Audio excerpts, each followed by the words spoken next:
en nuestra frontera norte. Mexico has made efforts and procedures with the United States government. There have been many meetings with the goal of achieving the reopening of the border. Signs of progress and a return to normalcy amid COVID-19. The United States announces it will open its borders with Mexico and Canada starting next month. Hello, I'm Arand Naidu, and this is The Heat.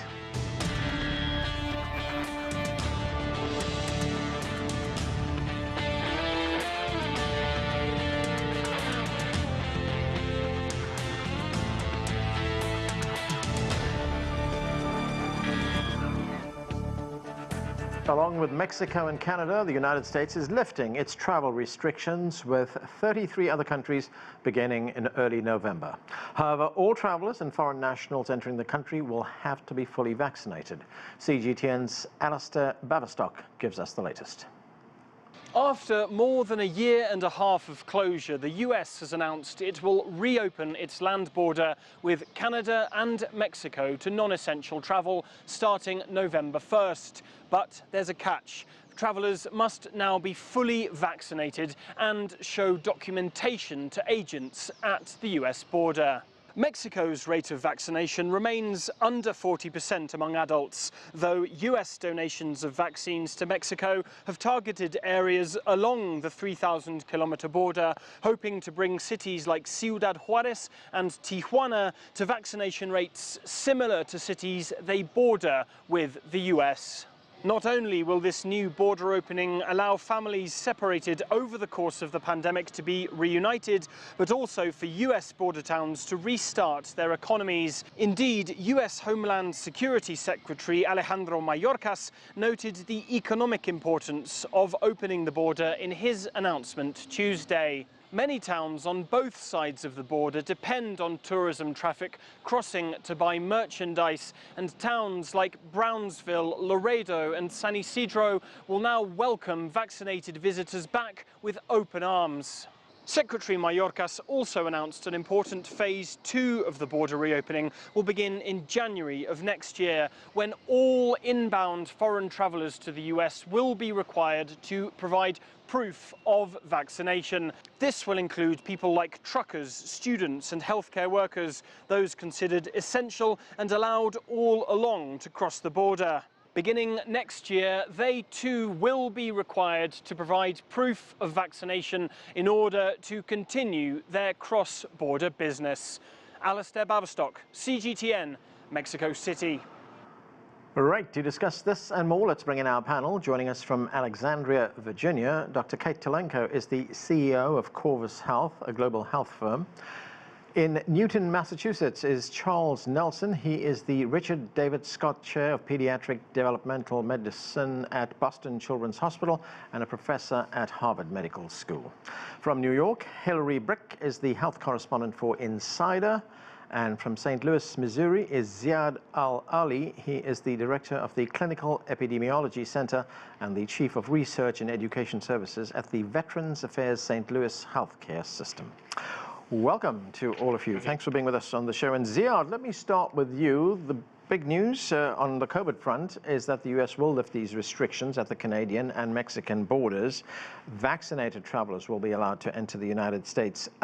What does this tell us? What does it signify? That signifies, some level of comfort by the Biden administration that admission of Canadians into the United States who are vaccinated will not pose an additional risk to U.S. citizens or U.S. persons here. And that's sort of an effort to return to normalcy. That's certainly, in our view, a step in the right direction. And I'm really very glad that they really emphasize that they need to be vaccinated before entering the country. So overall, this is really a step in the right direction and a gradual return to normalcy that is being now executed by the Biden administration to sort of hopefully bring the country back to normal. Right, and Ziyad, does that also tell us that the administration here is not only confident in its own vaccination program, but is also confident in the vaccination programs that have been conducted both in Mexico and in Canada? Oh, certainly. And the Canadian story is actually pretty encouraging. You know, the rates of vaccination in Canada are much higher than Mexico. Mexico is less so, as noted in your introduction, is about 40% there. But certainly also going in the right direction. And that certainly reflects level of comfort by the administration and in the public health services in both countries, and allowing both Canadians and Mexicans to enter the U.S. Right. And Ziyad, one other thing, when we have talked about this before, and that is the need for tracking and tracing in combating the COVID-19 pandemic. What happens now with the new influx of people into the country? Well, they're vaccinated, so the risk of infection in vaccinated people is low. It's not zero. We definitely know that there's breakthrough infections, and so the risk of infection in these people is actually low, but not zero. If patients or people are, when admitted to the U.S., get infected in the U.S., you know, we think certainly that the best course of action is to continue to do, you know, contact tracing and isolation of people who are in contact or exposed to these passengers. Right. Kate Tulenko, there is one complication, or should I say one condition attached to the administration's decision to lift these restrictions at the border, and that is that the only vaccines that the United States will recognize, and we have a graphic here to show you of the ones they will recognize, will be the Pfizer vaccine, the Moderna vaccine, and the Johnson & Johnson vaccine. Others, like the Chinese vaccine, Sinopharm, Sinovac, the Indian vaccine, Covishield, Sputnik, produced by Russia, and the Oxford AstraZeneca, they do not pass muster as far as this administration is concerned. So is there a risk here that we could have a two-tiered system of vaccines when it comes to international travel, with the United States saying, look, we only believe in the efficacy of our vaccines, not the others? Well, with the exception of AstraZeneca vaccine, the other vaccines that you mentioned really haven't presented enough evidence to pass muster for the FDA. So that's why they've been set aside. I think the AstraZeneca vaccine is a different issue. And regarding, are we going to have two tiers, that might indeed be the case, that it will be difficult for people who trying to get in from India or elsewhere in Asia or Africa or Latin America to come in because they've been vaccinated with one of the other vaccines. So that might indeed happen. But I think it's reasonable that the U.S. has done this because, as I mentioned, there's just not the evidence that these other vaccines, with the exception of AstraZeneca, are effective enough. Charles Nelson, there's been a big focus recently on vaccinations for children. In fact, Pfizer, the pharmaceutical company, has asked for FDA emergency authorization for its vaccine to be given to children aged 5 to 11. Does that mean that children will not be included in this latest rule from the United States allowing people to come into the country? I'm afraid I don't have the answer to that question, and I think you would need to talk to a pediatric infectious disease expert to address that. Well, let's talk about the children's vaccine itself. I mean, if this is approved, if the Pfizer application is approved, how big a game changer would that be in the overall fight against the COVID-19 pandemic? Meaning if children 5 and up were vaccinated? Right. Yeah, right. So I think that, that should confer huge protection because children that age are, of course, in school. And if they're in school and unvaccinated, they have the risk of both infecting their teachers and coming home to their families with an infection. So I think it will be a game changer and would considerably, have a positive impact on the infection rate. Are children impacted in a different way as far as getting ill from the virus is concerned than adults? So I really can't speak to the physical illness, but I can address the issue of the stress involved in the pandemic, and that has had an enormous impact on children of all ages. Depending on the age, it has a differential impact. And so children have been homeschooled or they've been at home for the last year and a half in many cases. And I think that their families have been under tremendous stress. So separate from the vaccination issue and the health issue is the psychological health of children. And I think we're all holding our breath to see what will happen when, assuming the dust settles on this, how children will come out the other side. Hilary, Brueck, Canada and Mexico are not the only two countries that are affected by the lifting of these restrictions. Restrictions will also be lifted on nationals, vaccinated nationals, I should say, coming from 33 other countries. What can you tell us about that? Yeah, I mean, I think we're just starting to see, as you mentioned, in early November, this is all going to kick off. So this is just sort of the next phase of travel and movement in the country, and just going to really open up things more and more. And I think, as you were talking about earlier, with only Pfizer, Johnson & Johnson, Moderna for now for the Canadian and Mexican travelers, I think this is really just a first phase to see how things go, and potentially on the road to opening up further. Right, and Hilary, of course, we are coming up to a very busy holiday period here in the United States, when there'll be loads of people traveling across the country. And if we look at the situation right now, there have been flight disruptions in the United States because of the vaccine mandate, the latest of which was at Southwest Airlines. The management at Southwest Airlines says that the problem is actually with weather and air traffic control, but it's still frustrating travelers. And we talked with one of those travelers. This is what they had to say. Let's listen. My concern is we had no explanation really that was, I feel, very legitimate or believable. And the weather and the traffic controllers, I don't think, were the real issue.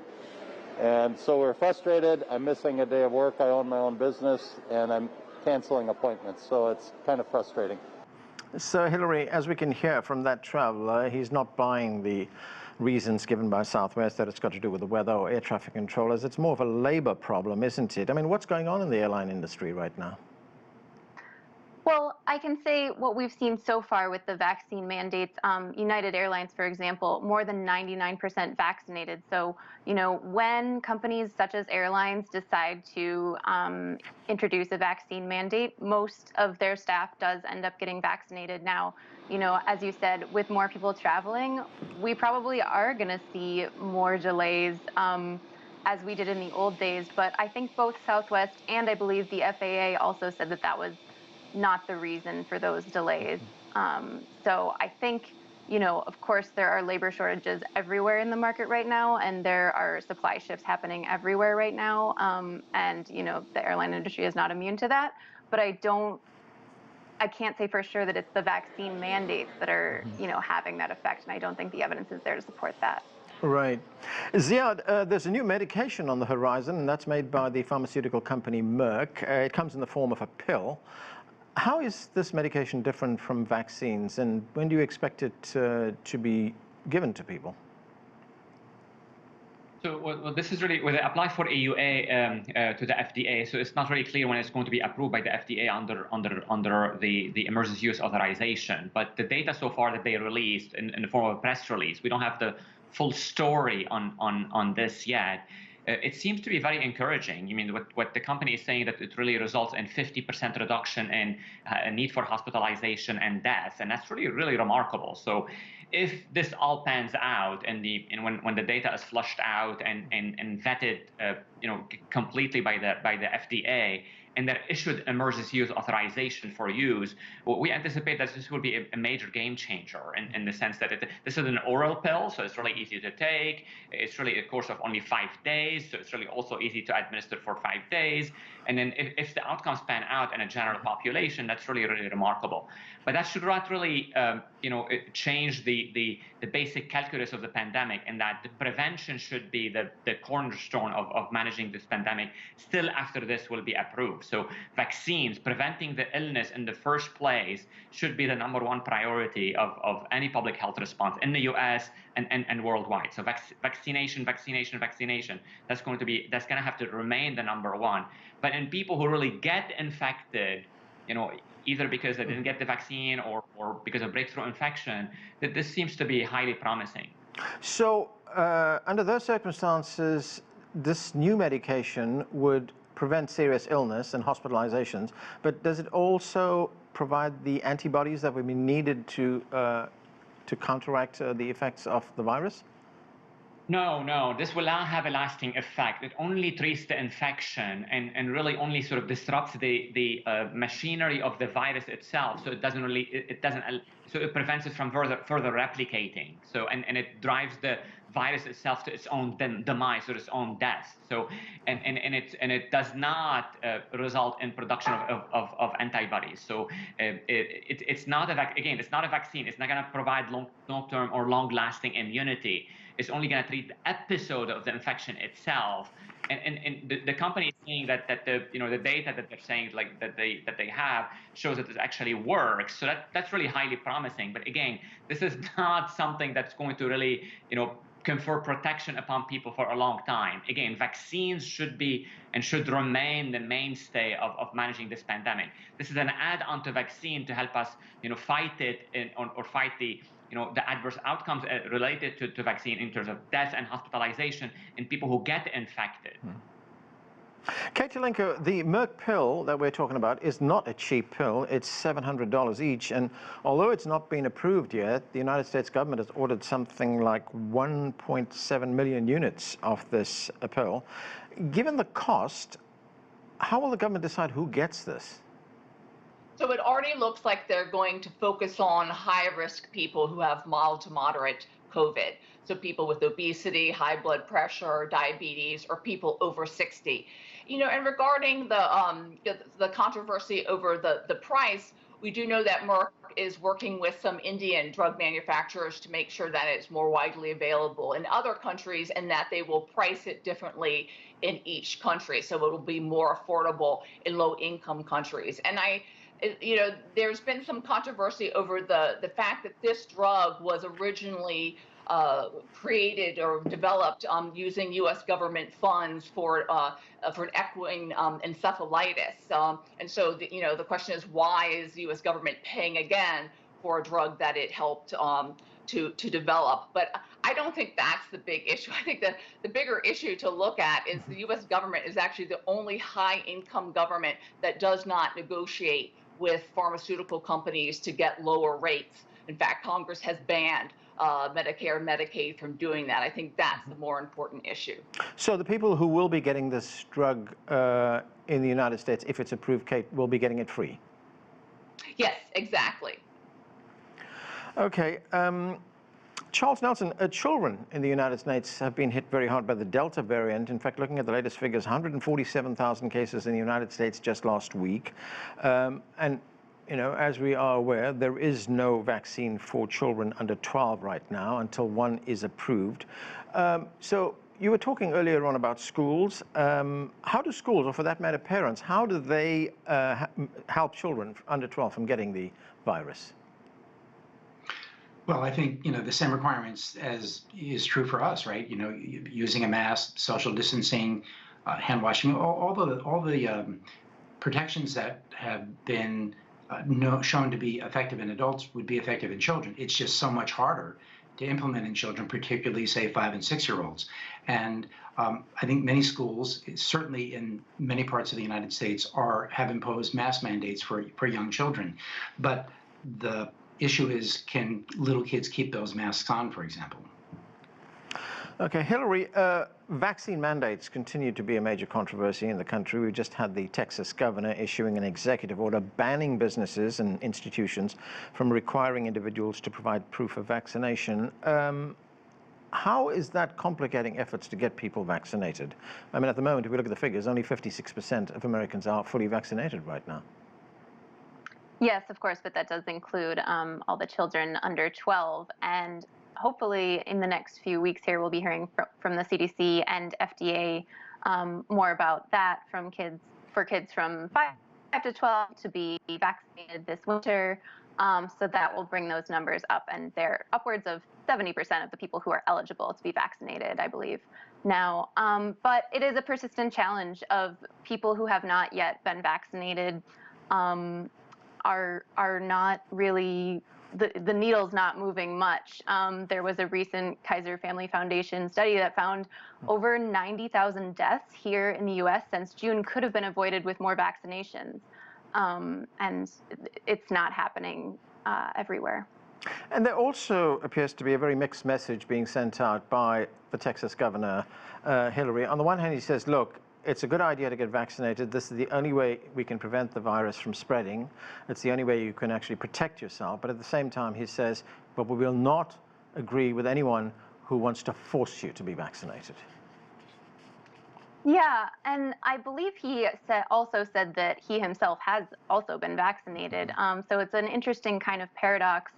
But I think the important thing to remember is that the mandates, no one's really forcing anyone to get vaccinated in the strictest sense of the word, right? No one's taking your arm and saying you have to get vaccinated. But, you know, these workplace mandates are about protecting the people that people go to work with. You know, herd immunity through vaccination can only be achieved if a majority of people are vaccinated. So it's about making people feel safe at work, at school, and, you know, if push comes to shove and people don't want to get vaccinated, they don't, at the end of the day, have to work in those places. But, you know, there's a little bit of a paradox going on there. Ziyad, we're also hearing a lot of questions about booster shots right now. Moderna and Johnson & Johnson, they have applied for approval for their booster shots. To what extent will booster shots, effectively a third shot, make the entire vaccination program more effective, more durable? Well, those are very, very important. So we know now, and there is plenty of evidence that people even who've been fully vaccinated with 2 doses of Pfizer vaccines and actually Moderna vaccine get breakthrough infection.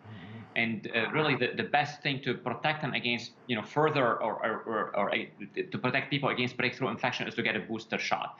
Now, it's been approved for people who are above 65 and people who are at a higher risk. And Moderna and Johnson & Johnson also applied to get the same authorization for booster shots. So we think this is really going to be part and parcel of the comprehensive vaccination program. No vaccine can last forever. And it's very, very clear that the COVID vaccine, its effectiveness wanes or declines with time. That's very, very, very, very clear. So booster shots is going to be, you know, and this is not like the booster shot is going to be part and parcel of the COVID vaccination programs going forward. And this is for everybody, because at the moment, the people who are getting booster shots are people over the age of 65, I think. Correct. And now it's currently approved for over the age of 65 and people at a higher risk. But ultimately, because we now know in possession of information, of data, of studies, that vaccine effectiveness wanes in nearly everybody over time. So people will have to get shots eventually. You know, everybody will have to get a third shot, and potentially in a year or so, maybe a fourth shot. And it will become like the flu vaccine, where people would get a shot every year or every 2 years. Again, that's sort of all in the future. But it's very clear that this is not a vaccine that would last forever, and that effectiveness wanes or decreases with time, which creates a necessity for boosters. That's very, very clear now. And one other thing, Ziyad, and that is these booster shots, they don't have to be the same as the original shot that you had, right? Correct. Actually, there's even data today that people who got the J&J vaccine, and if they get after that a Pfizer or Moderna, they do better. So certainly it does not have to be exactly the same vaccine that they took initially. Kate Tulenko, you know, we heard that restrictions are being lifted at the borders. We have news of this new medication from Merck, but we're also seeing a surge in some places in the United States, particularly in the Midwestern states. In fact, Minnesota is reporting that its intensive care units are almost at capacity, and there is also a shortage of healthcare workers in the state. What's behind the surge in the Midwest? It's people who are not vaccinated, who are engaging in high-risk behaviors, going to bars, going to sports games, other crowded areas, not maintaining social distancing and not masking. And I think as we move into the holidays, I think we'll see more surges, because I think pretty much now any adult that's not vaccinated is not going to get vaccinated. And we won't get the new Merck drug until probably the end of December, and it'll have limited availability initially. So I do think that we'll see some surges and unfortunately some more deaths. Unfortunately, children 5 to 11 hopefully will be able to be vaccinated under the emergency use authorization for the Pfizer vaccine before Thanksgiving. So that should make a big difference in schools. But I don't think as many parents will get their children vaccinated as adults got vaccinated. Charles Nelson, we have been seeing that the number of people who are infected and the number of people who are actually getting sick from COVID has varied with the onset of different seasons. Now, of course, here in the United States, in the Northern Hemisphere, we are entering the winter season. Could we see an uptick in COVID cases in the months ahead? And could we see people getting hit with not just the COVID virus, but with the flu virus as well? Yeah, so the superimposition of the two is very likely as we head into the winter and as people spend more time indoors and the like. So I think that this is something we have to keep our eye on. And going back to what Kate said, I think vaccination is the way forward. I mean, if we don't do this, I think that this could be another difficult time for us over the next several months. Right. Kate, I want to get back to the point you were talking about earlier on with people who do not want to be vaccinated, and just getting back to the Merck pill, do you think people who do not want to be vaccinated would be more receptive to that medication?